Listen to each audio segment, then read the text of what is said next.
Testing. All right, now that's got sound.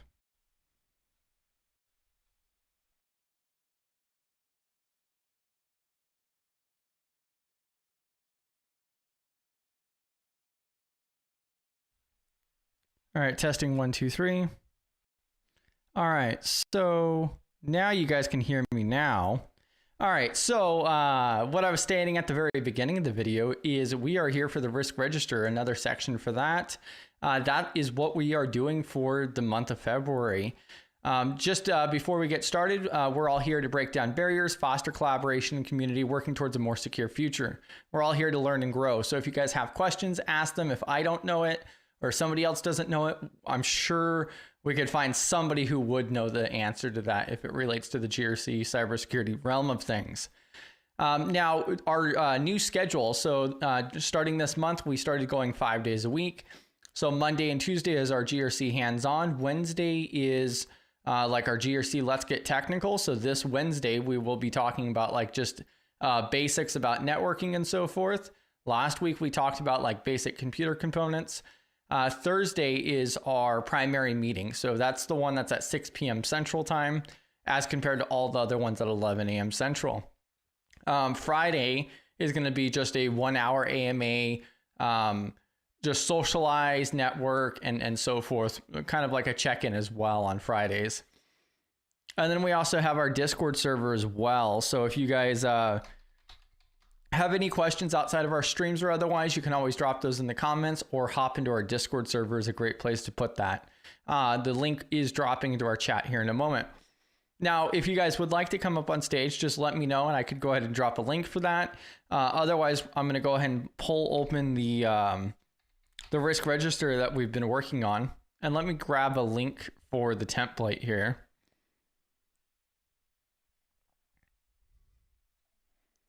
So then I'm dropping a link to the template that we have as well. And so that template right there is what we started with. But the last thing that I just want to mention here is don't share anything that you don't want to be public. If you do happen to do so, just let me know. Reach out to me on Discord or LinkedIn or otherwise. Or you can also contact me at contact@studygrc.org and we could try to get that figured out. Discord is also where you can share your personal LinkedIn as well in our live chat channel. A couple other awesome places to check out as well is Simply Cyber. B-Dubs also has a weekly blog that comes out every single Monday. And then we also got PBO as well, who live streams every Tuesday night.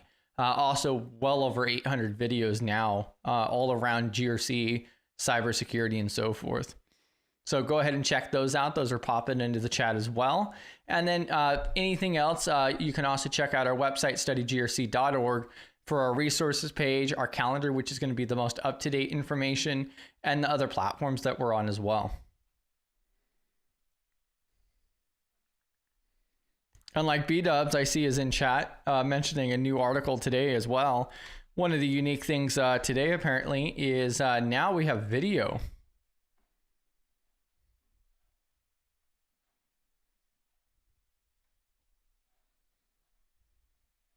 Bam. All right, so let me go ahead and pop this up over here. All right.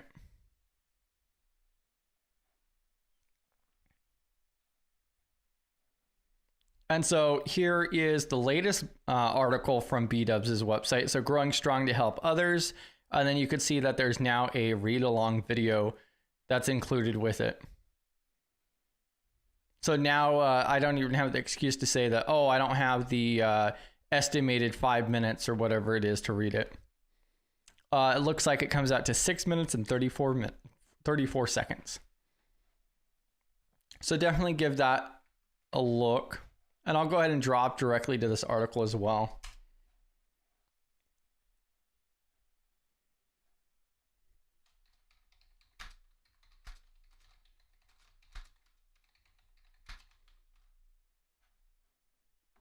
All right, and then I'm going to go ahead and get this risk register pulled up again, and we'll go ahead and get started.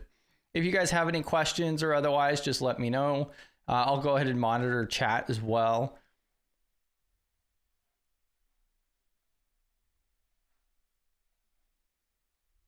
All right, and so this is the risk register that we have been working on this entire time.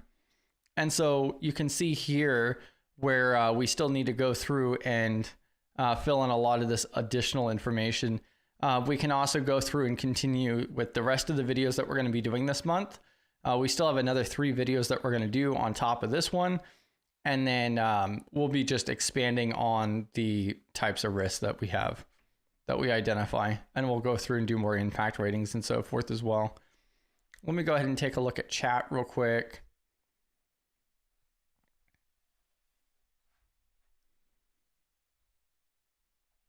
Yeah, and so like B-Dub says, now you can listen in the car too.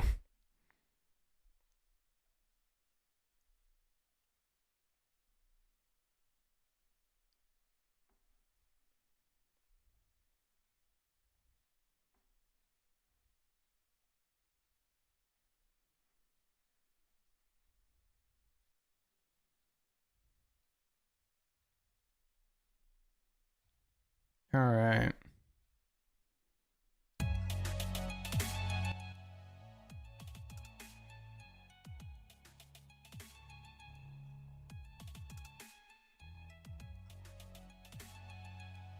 Yeah, and welcome to the party, Rhonda, PBO. I see people popping in on LinkedIn as well. All right, so this next one that we're looking at is going to be legal issues or fines. I got this full screen, perfect.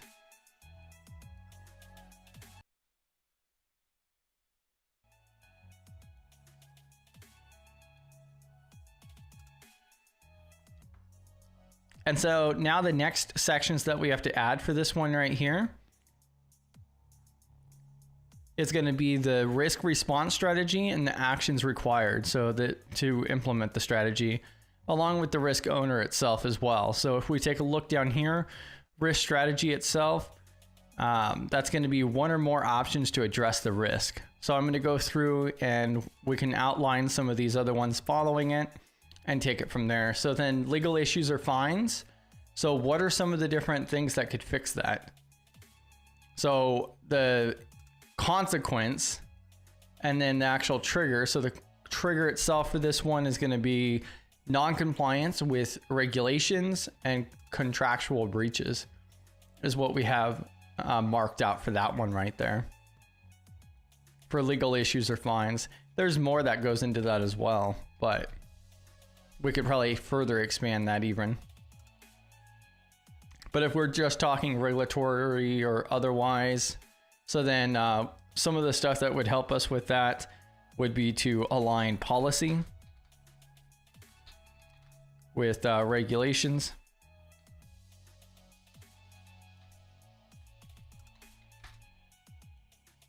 And we're going to be going through and actually doing our policies and procedures as well. So then we could keep in mind some of the different regulations that coincide as well.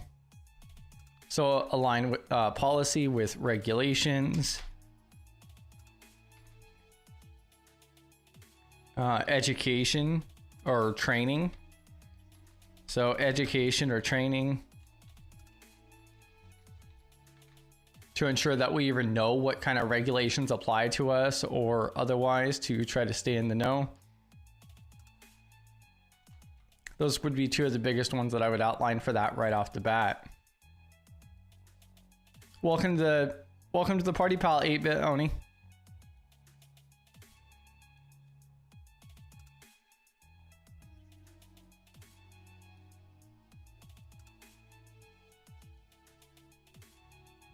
All right, so we got that little section there filled out for it. And then what are the actual actions that would be required to implement? So these couple different potentials to decrease the risk of regulatory fines. So then like aligning with policy with regulation would be policy implementation. So policy implementation and regular ongoing training / education to ensure compliance. Probably another part of that would be, you know, annual or biannual. So something like biannual reviews for compliance.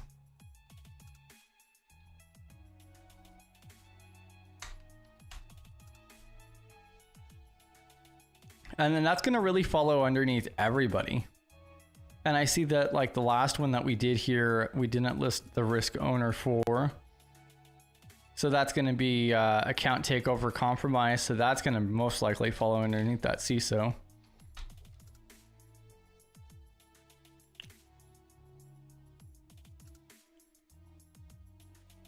And then this one here is going to follow underneath pretty much everybody. But if it had one owner in particular, then who would it fall under? And so that's probably going to end up following underneath the CISO as well.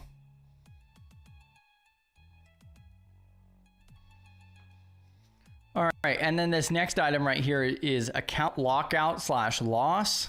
Okay, so if the business operation, so that could be caused from incorrect password attempts, system errors, malicious activity. It would impact business operations, data inaccessibility, productivity loss as well. And that's just account lockout or loss. And so that has a pretty high impact, but a lower likelihood. So then what would be some mitigations for that?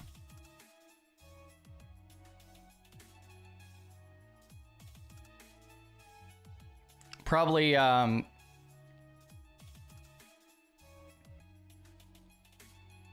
alias. Probably alias emails would be one of it.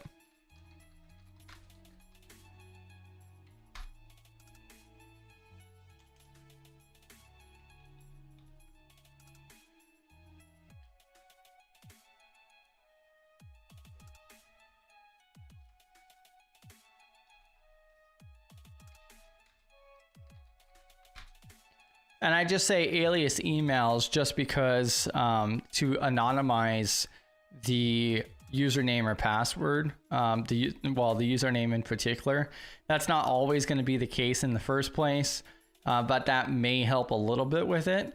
Another thing's going to probably be like being aware of the documentation. So like if we have too many login attempts and so forth, let's say we go to try to log into one of our services 15 times or whatever it is, and then it locks the account out. We need to have a response to that. So especially for these accounts that it really matters whether we have access or not, like it severely impacts the business operations, like Restream for an example that we use for streaming services. We need to have like a response to that on, oh, the account is now locked out. How do we even recover that?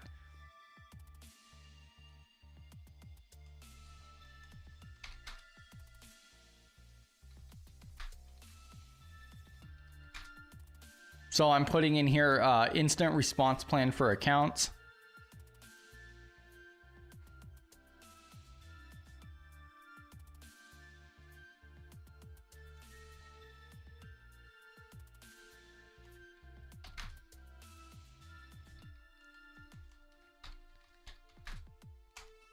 Backup recovery. That's probably going to be another good one too.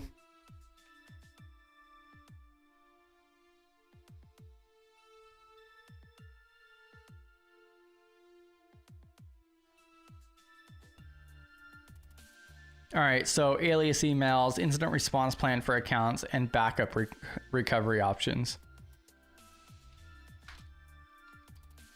In case if like one of our accounts get locked out due to somebody like attempting to log in and so forth.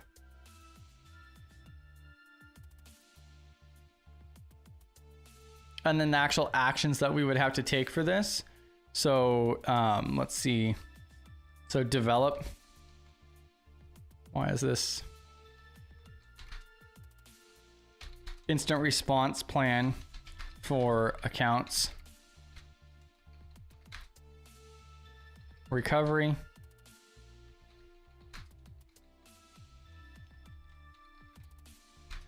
All right.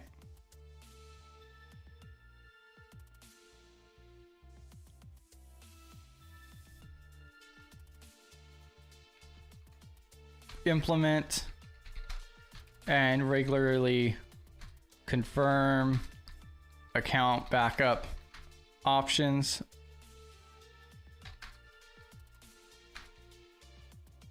And then also implement alias emails. And then that's going to be another one that's going to follow underneath the CISO as well for that Chief Information Security Officer.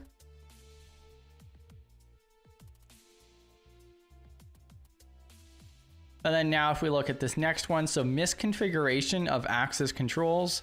So misconfiguration is a massive issue. That's a pretty common mess up is misconfigurations. And so this one in particular is for access controls. That could be the access controls on our Discord server. It could be on one of our other services like Restream or on our file storage or otherwise. So there's a lot of different areas that this access control can be involved in. But so that has the potential for data loss, exfil, reputational damage, operational disruption. That could be caused by human error, system vulnerability, lack of change management. And so that has a high impact as well. And then a slightly higher likelihood itself at a 3. Oh, I think I skipped ahead here. We'll go ahead and do this misconfiguration and then I'll step back to the insider threat.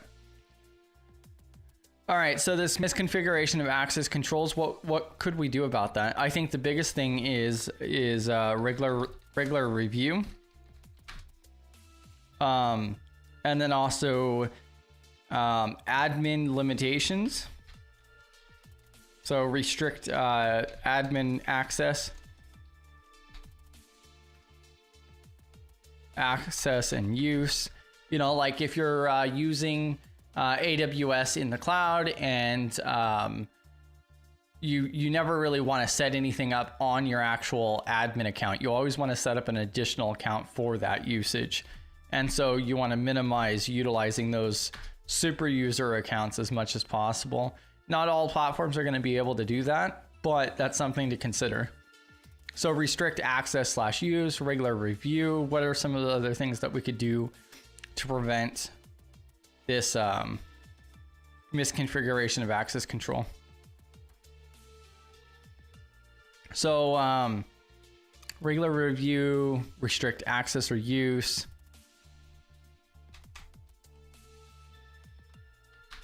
Separation of duties, maybe.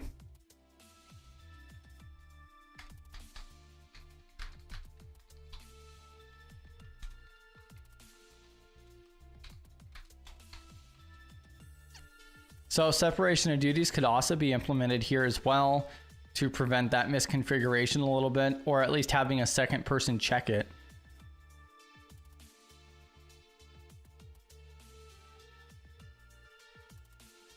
And if you guys have any questions or otherwise, or if there's anything else that you guys want to add on here, let me know.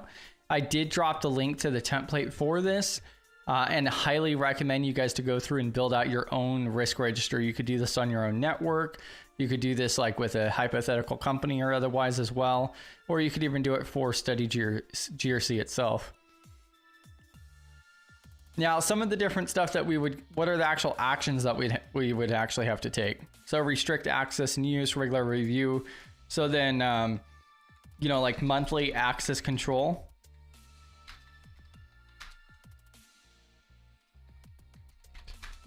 Monthly access control reviews.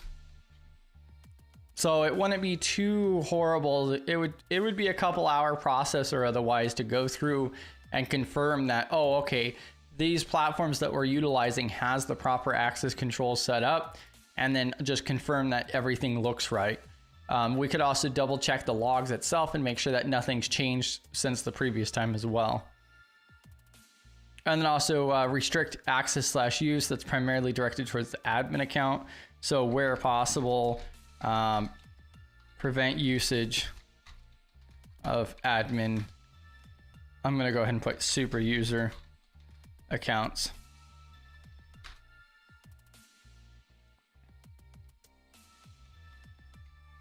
Separation of duties.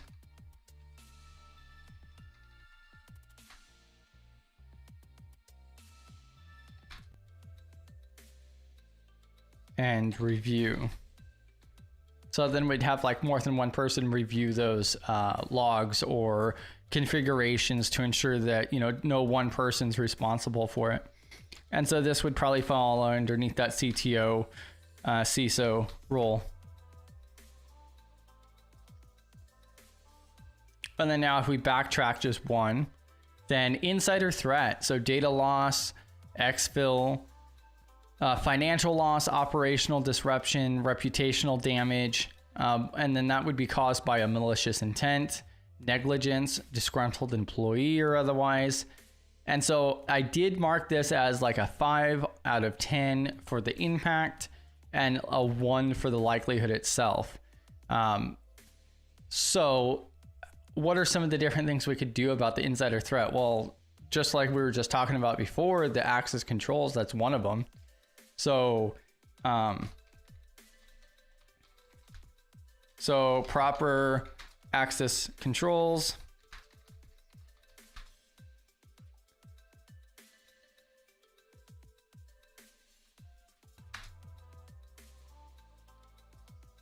Need to know.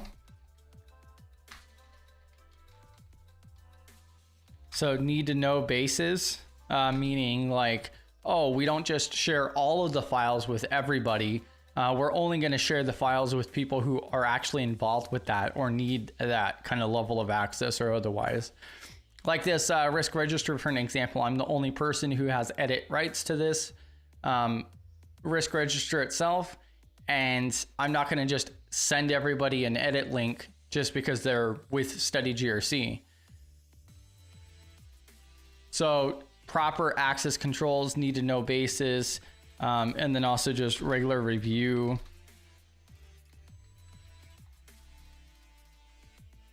And so that's going to be like regular review of like logs, access control, different things like that.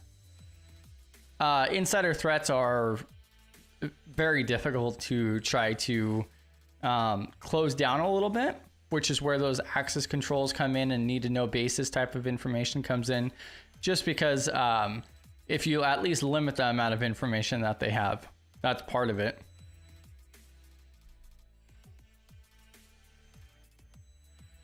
Yeah, separation of duties. Yeah. Yeah, our CISO is going to be busy.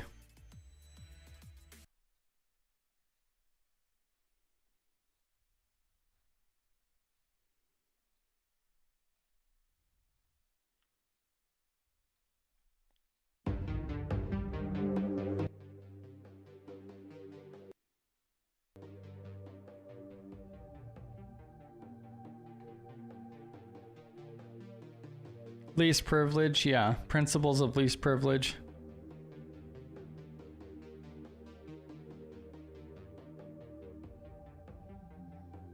All right, and then so we would implement least privilege.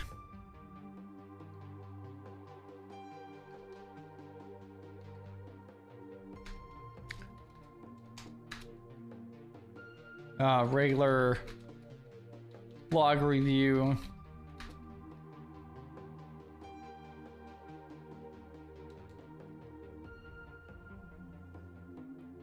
And then that's probably going to follow underneath that CISO as well. So definitely a busy guy. All right, and then if we move on to this next section here, so lack of regulatory compliance, which I really feel that's a duplication. So we do have the legal issues or fines, and then we have row 10, which is lack of regulatory compliance. I think I'm going to go ahead and skip that one for now. We may remove that line entirely.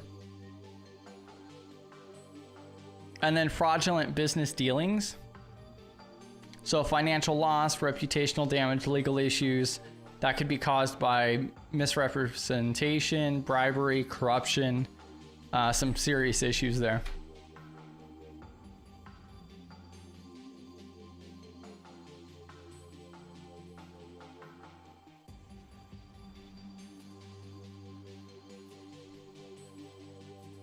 Yeah, and I'm copying this straight over for the separation of duties. That's going to be one of the big things, big factors for, especially when you're talking about things like bribery and corruption, having a separation of duties to where no one person could go ahead and take the money and give that to somebody with no checks or balances of it. So you want to have other people who are issuing out the money or paying different invoices or so forth and whatnot. That's one portion of it. And then also just review itself. So we need to double check everything as well.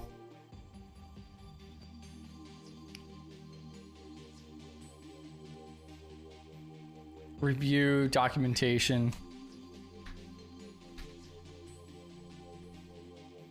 And so like documentation could be business meeting transcripts, meeting recordings. It could be phone calls and logs, an email chain and so forth. A lot of different options there.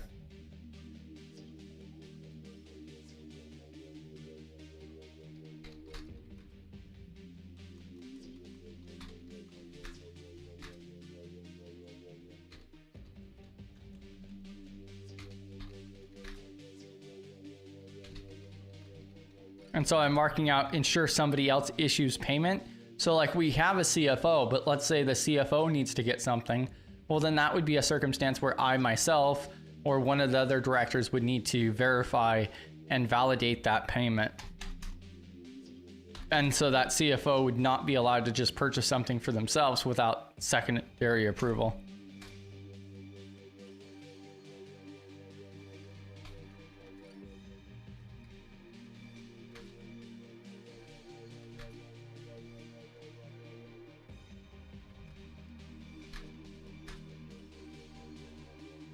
And then also I'm putting like email log review as well. So that's like another capability that most businesses have to where you can go back through and you could double check all of the different emails that have been received and sent. And that could just be reviewed on a regular basis or otherwise to ensure that there's no bribery or corruption involved. And so that some of that could fall underneath the CTO or the CISO itself. Pretty closely related rules. And the next one that we're going to be reviewing is going to be loss of key personnel.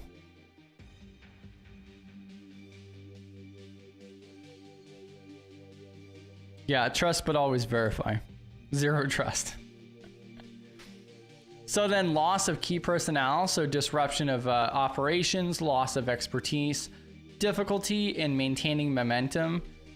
And so that could be caused by resignation, illness, retirement, or otherwise. And so that's something that needs to be planned for as well in all businesses. And so this is going to be a big one. So document workflows, cross-training.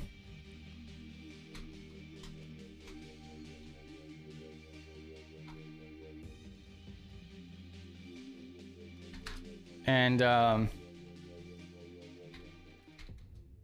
also sharing status updates or sharing updates and statuses. And so like one of the different things that I try to do is I try to go through and with the board for Study GRC is I'll go through on a regular basis and be like, hey, this is what's going on. This is the status of that and so forth. Just so that way everybody's kind of informed and so forth. I'm not trying to, just ping them and so forth, but just trying to share that information and get it out there. It also helps like with accountability and so forth as well. But if something were to happen to somebody, one of the biggest things is we need to understand like what their workflows are. What is it that they're doing? What are they in charge of? And what have they been doing like that nobody else may have even noticed? And we need to have that documented to some extent, like the actual workflows, like how do we do this? How do we take that over if need be? And that's also where like cross-training comes in. So like, especially since we're a small business and so forth, that makes it really easy, or at least easier to do like cross-training.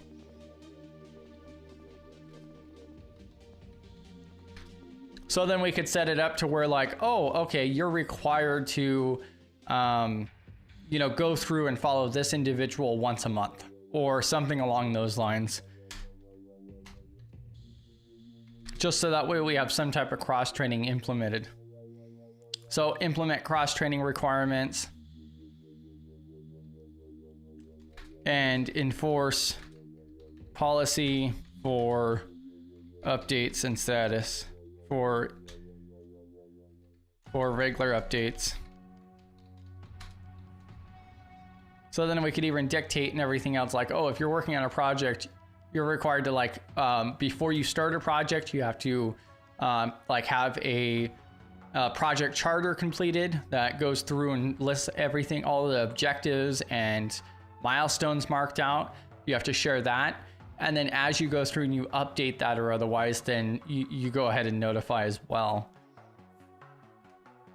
Or at least we could have that something, you know, stored on Notion or Google Docs or something along those lines. So that way we can go to your folder or whatever it is and be like, oh, these are the different projects that are active right now. And then we can open up any one of those and see, oh, okay, this is on the 3rd out of 7 stages or whatever it is.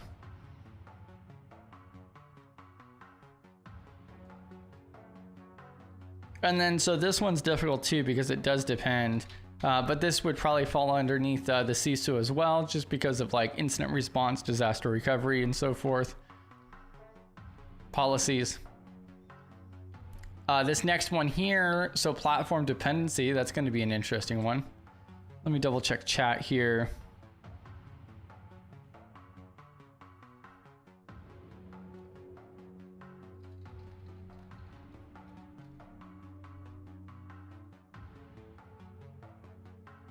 Oh, this one's going to fall underneath the president this time, at least for the study GRC structure. Oh, come on. I'm not throwing any of these under me. This is all going underneath the board. So far we got the CTO, CFO, CISO, and so forth. We do not have the president listed on here yet. The president signs off on it. That's it. Platform dependencies. So then loss of community engagement, disruption of operations, difficulty in transitioning to a new platform. And that could be caused by platform downtime, policy changes, acquisition by another company. And so if, like for an example, we use Restream to stream to all of these different platforms and so forth. And so what do we do if it's bought out by another company? Or the platform's down, or they have policy changes that prevents us from, you know, streaming to one of our platforms that we wanted to stream to or so forth. Something that impacts that usage and so forth and has that platform dependency. And so we don't have any other options for live streaming at this time. Our only option is to go through and use Restream. And so having something lined up like, oh, if something does happen with Restream, then we do this, wouldn't be a bad idea.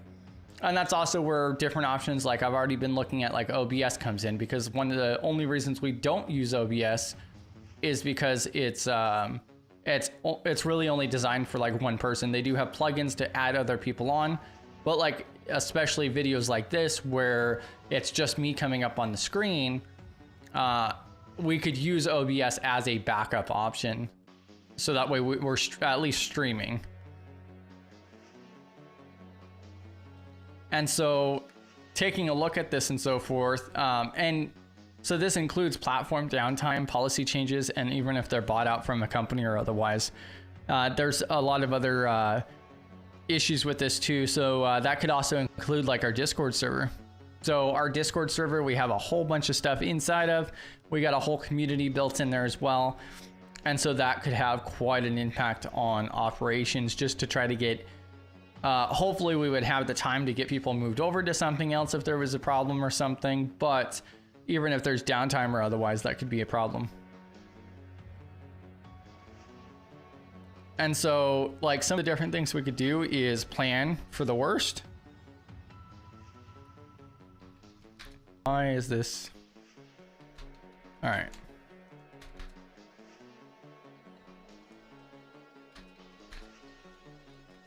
So plan for downtime with backup options. All right, and that's where like, oh, if Restream's not working, then let's go to OBS, and we would just automatically initiate that response. So plan for downtime with backup options. Keep a list of similar platforms. So then we could keep a list of like warm platforms or otherwise, or technically they would be cold. But like for an example, if we wanted to, we can go off and create a channel or a group on Telegram or on Signal, for an example, and have that as a backup option. So that we could advertise that and so forth and be like, hey, we have this, but also it's redundancy for the community itself in case if anything does happen with Discord itself. And so keep a list of similar platforms. Let's see. And then, I mean, that's really the extent that we would be looking at this.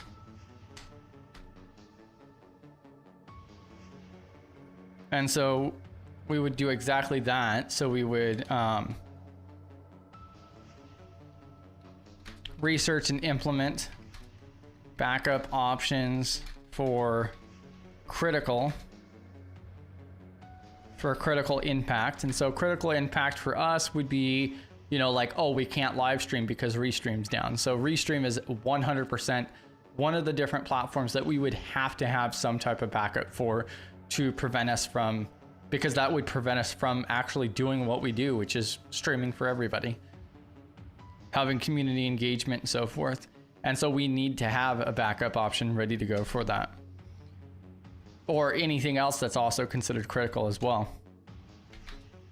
And then also another thing that may be overlooked here too is that, okay, well, we have Restream set up for that and everything else, but then we stream to YouTube and X and LinkedIn and Twitch.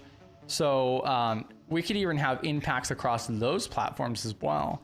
So you guys may remember, but probably about a year ago or so, there was a massive outage or otherwise because some, you know, oceanic internet line was cut, and it actually ended up affecting the quality of service for a lot of companies here in the United States, like Facebook and YouTube and X and all of these larger platforms like Google, for an example. They were having quality of service issues impacted directly from that. And so research and implement backup options for critical impact items.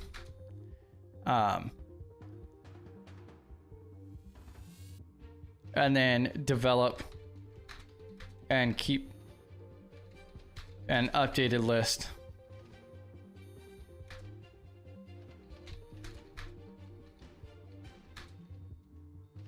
of platform backups to use in such event. All right. And then I'll go ahead and put myself on this one. President, and then I'll go ahead and also put CISO.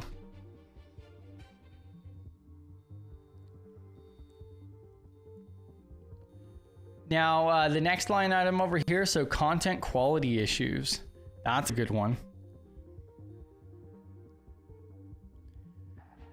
Yeah, and then also like B-Dubs mentions, delegation at its finest. And then also, it's always best to think of that worst case scenario, then go from there. Yes, yeah, 100%. Always go with the worst outcome to begin with, and then work your way back.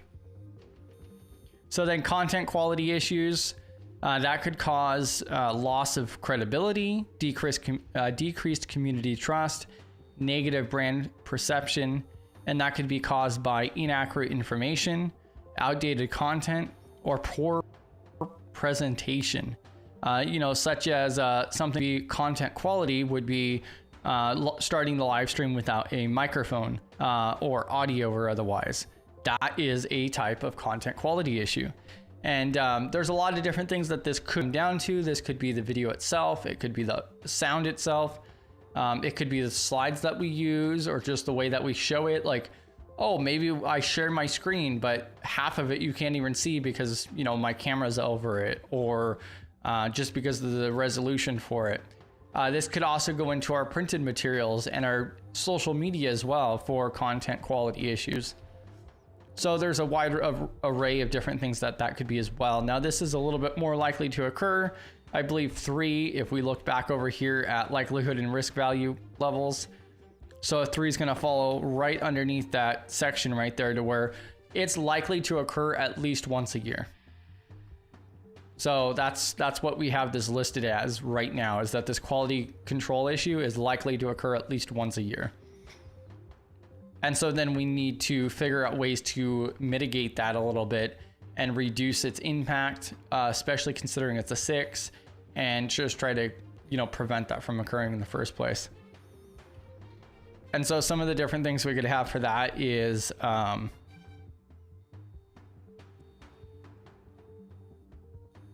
let's see.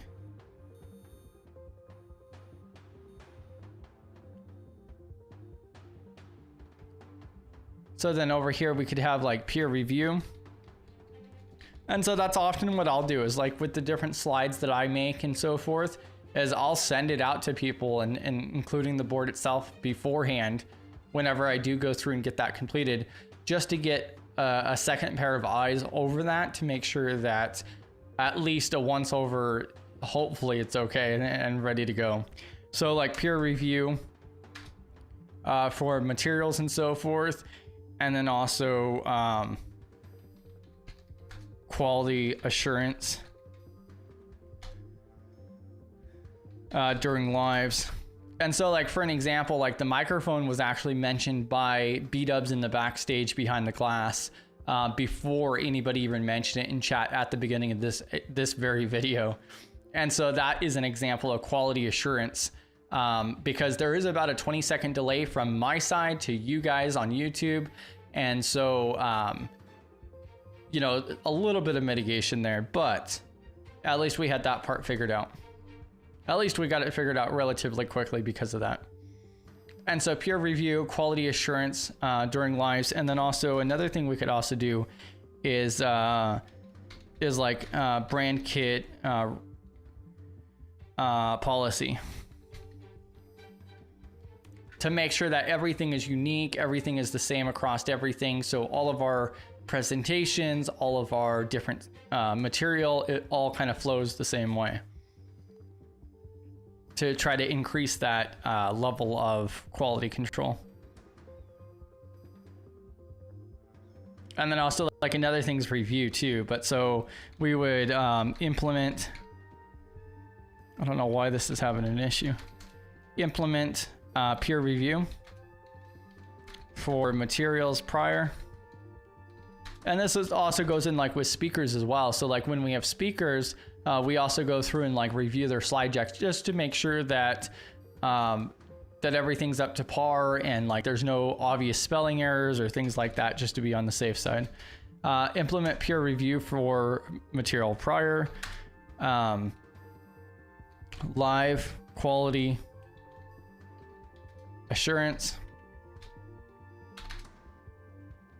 and then also branding / material policies and guide. So then that's where we can implement templates and different just rules and just a guideline to follow, like, hey, this is the font we use, here's our letterhead itself, here's our slide deck template and so forth, just so that way all of that kind of stuff is lined out ahead of time. And so that's going to be another thing that that would likely follow. I'm just going to go ahead and list myself as well, because I got to have some of this right. And then I do make up a large majority of that at this time. And then the next line item here is going to be lack of community moderation. And so that could create toxic behavior, spam, disruptive activities, damaged community environment. So it just wouldn't make the area very fun at all. And so that could be caused by insufficient moderation resources, like we don't have enough people or at that given time. lack of clear guidelines, like people don't understand what channels are for what, or like what the purpose of our community is, or wherever it's at. And then also like ineffective tooling as well. So like a large majority of our moderation is actually automod. So we do have some pretty extensive automod enabled to prevent a lot of that from getting through. So if you've joined our Discord server, I'm sure you've already met that before. If you haven't already, you can go ahead and check that out at the link below. So I'm going through and putting that in chat right now as well. And then if anybody has any questions or otherwise, just go ahead and let me know. So here in a moment, I'm going to go ahead and fill this one out, and then I'm just going to go ahead and pause for a couple minutes before we come to an end, and give you guys the opportunity to ask any questions or otherwise. And what I'll probably do as well is, I haven't done it yet, but I will likely go through and share the link to this as well for view only, just so that way you guys can also take a look at what we have already.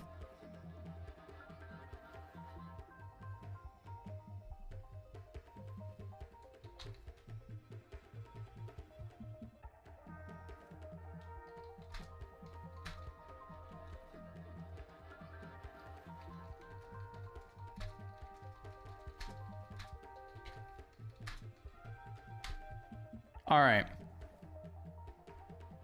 Yeah, thanks, Brexy. All right, so lack of community moderation and so forth. And so what could we do about that? Well, we could, you know, test automod, test and improve automod. We could also make clear purposes, make channel purposes clear. So that's actually one of the very common things with moderating is, especially inside of the Discord server, is people will post in the wrong channels. And although it doesn't seem like that big of a deal, like if you put resources, for an example, in our general chat, then, you know, that's great and everything else and people see it. But then the downside is it's going to get washed out, and then half of the community or more is not even going to see it because, you know, 10, 15 messages later and nobody's going to notice it. Whereas in the resources section itself, it's really useful to drop that kind of stuff because you can actually search in that channel and look for a tool or whatever it is that you're looking for years from now. And so making channel purposes clear. And so, like, I believe in all of our channels, and I could be wrong here, but if you look at the very, very top of our channels, you'll see that there is a description for that channel that outlines like what is its purpose. And so we have it all split up, and I'm pretty sure that I have that implemented with all of the channels now. I was really trying to get that from the get-go, but we can still go through and just over time just reinforce that as well. And then also test and improve automod. You know, unfortunately, you know, we can't always have moderation in the servers. We could also increase mods. So then we could take community members, and the more moderators that we have that are trustworthy and so forth, then the more people we have to keep that in check as well. So increase mods. So that's a couple different options there. Let's see, spam, so forth. Yeah, auto mod. Okay. All right, and so then we would further refine auto mod, continually continually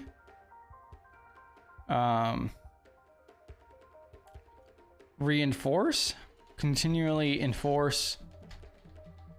Kind of want to say reinforce channel purposes, but continually enforce channel purposes.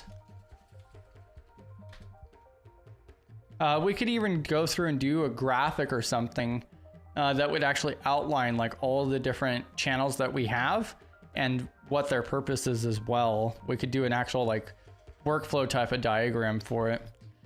Continually enforce channel purposes. and then also increase mods for increased presence and response.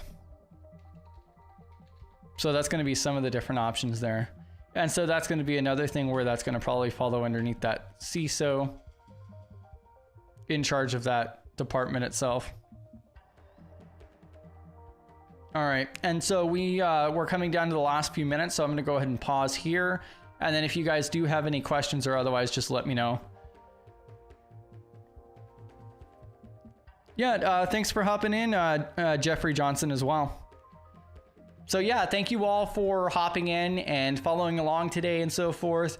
I could go ahead, I'm going to go ahead and grab this view only link for you guys here. Let me see here.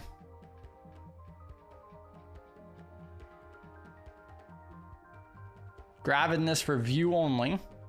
And so if you guys want to take a look at this, you're more than welcome to see what we have already. And then here in a moment as well, I'm going to go through and let me grab the template as well. I want to go ahead and throw that in chat as well.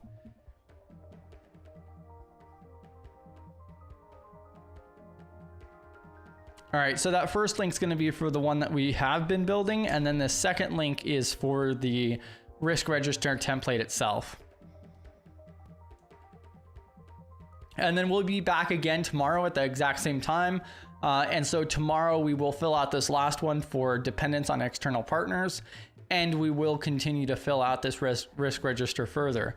What the plan is then on probably Monday and Tuesday next week. So tomorrow on Tuesday, we'll go through and like complete this out a little bit more. And then Monday and Tuesday next week, we'll be doing review and enhancing what we already have before we start moving into, so the next month during our Monday and Tuesday hands-on streams, we'll probably be starting out, I'm going to get those videos scheduled later this week. And we'll probably be starting out with like doing our like vendor inventory, our asset inventory and so forth to figure out like where everything's at. And then we're going to slowly start working towards that gap analysis in order to figure out like where we fall and what we need to do.